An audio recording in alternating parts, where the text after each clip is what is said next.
Ndaramukije abakunzi b'umutima w'Imana n'abakunzi ba PapaBienaimé. Uyu munsi nashimye kuvugana namwe ku majambo avuga ikosa wokwirinda gukorera uwo mwubakanye. Hariho amakosa menshi mugabo aka kamwe uzokabere maso. Ikibazo abantu benshi bibaza ati bigenda gute ngo abantu basezerane ko bazotandukanywa n'urupfu ariko mu nzira ugasanga batandukanijwe n'ibindi.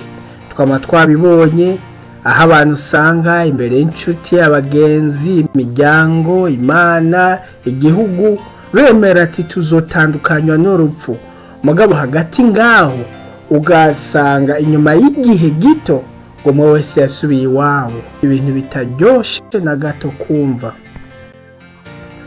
Imbere yuko tubandanya reka twumviriza aka video gato hama tubandanye.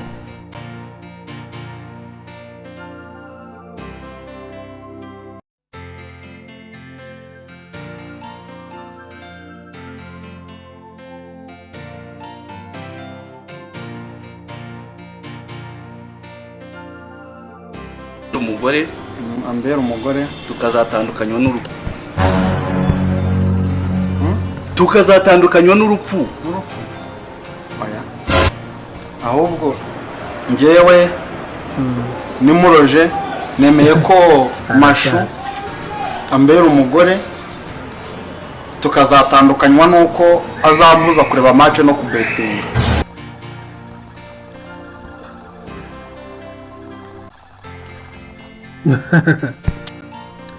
Iki kintu naho benshi badakunda kukivuga mugabo baba bagifise mu mutima. Uyu mukozi w'Imana urupfu yavuze ni urupfu iherezo ry'ubuzima. Mugabo uyu mugabo nawe yavuze ikindi kintu abantu benshi badakunda kuvuga mugabo afise ku mutima, ikintu citwa urupfu rw'urukundo. Uyu mugabo akunda match, agakunda kubetinga. Ibi bintu biri ibwina mu mutima wiwe ku buryo avuga ati uyu mugore wanje ntiyabikorako azotuma urukundo ndamukunda rupfa hama amaherezo abe mabi. Abantu batazi icari cyo kubetinga ni umukino uba mu bintu vy'inkino, dufate nk'umukino w'amaguru aho umuntu ashiramo ubutunzi bwiwe amafaranga yiwe agategekanya ati ni nakatsinda. Iyo bibaye gutyo nyene yabivuze baca bamuhaye amafaranga bayagwijije n'ibindi biharuro agaca yunguka. Ni nkuko naho iyo bitabaye uko nyene yabivuze ayo mafaranga acaba suru.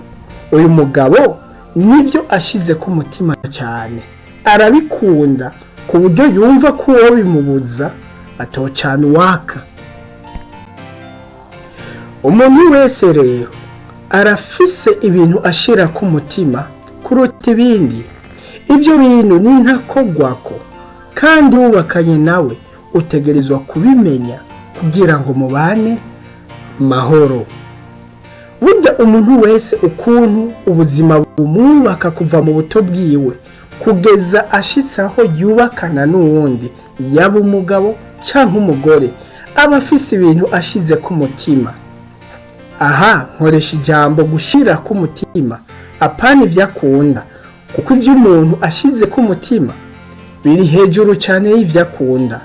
Uyu mugabo twabonye akunda match, akakunda no kubetinga. Nuko ushobora kubakana n'umuntu usanga umutima wiwe awushize ku muryango wiwe, undi nawe ugasanga awushize mu kazi kiwe, awushize mu nkino, undi nawe ugasanga umutima wiwe awushize mu bagenzi biwe. Mu majambo make umuntu wese aba afise ibintu ashize ku mutima gusumba ibindi. Ibi rero naho ugiye kubaka aguma uko nyene.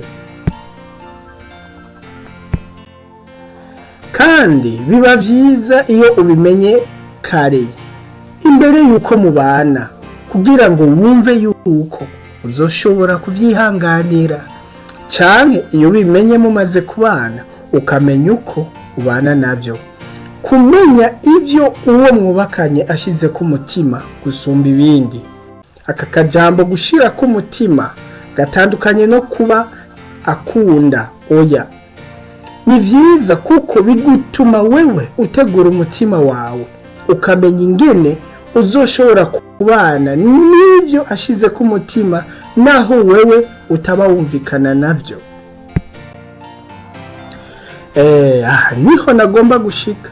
Ikosa abantu benshi bakora no gushaka guhindura uwo mwubakanye ngo abe uko ubishaka kandi ku nguvu.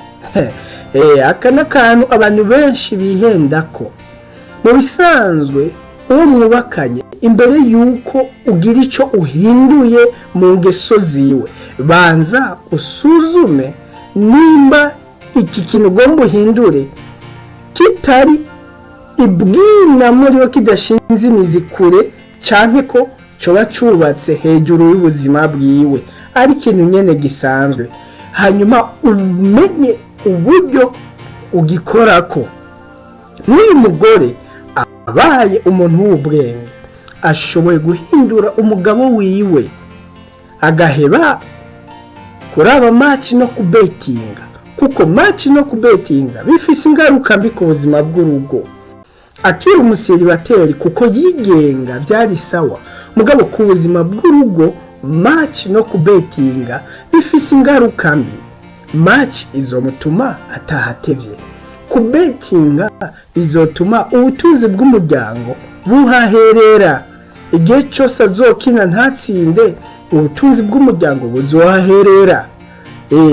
Mugabo naho uyu mugore abaye umuntu w'ubwenge ashoboye guhindura umugabo wiwe buke buke, kandi umugabo wiwe agaheba kuraba match no kubetinga.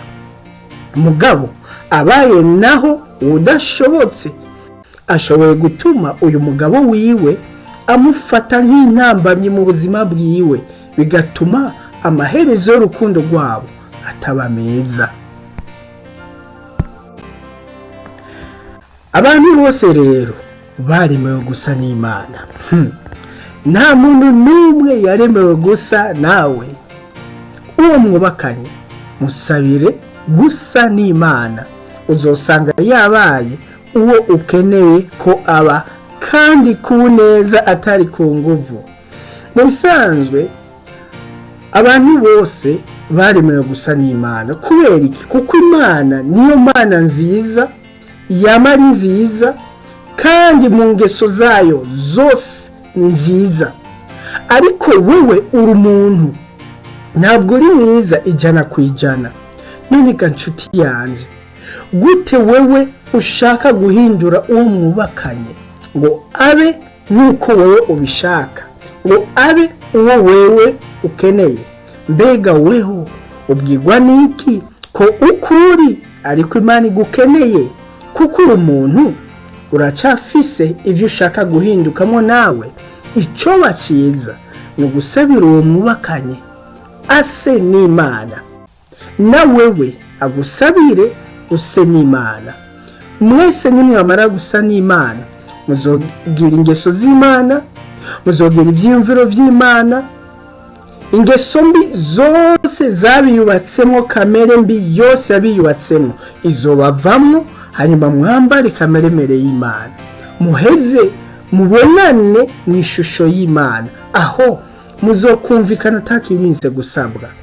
Mugabo gushaka guhindura uwo mwubakanye ku nguvu zawe, nshuti, uyu n'umukino muzokina ukarangira atanumwe utsinze, kandi mwese mutsinzwe.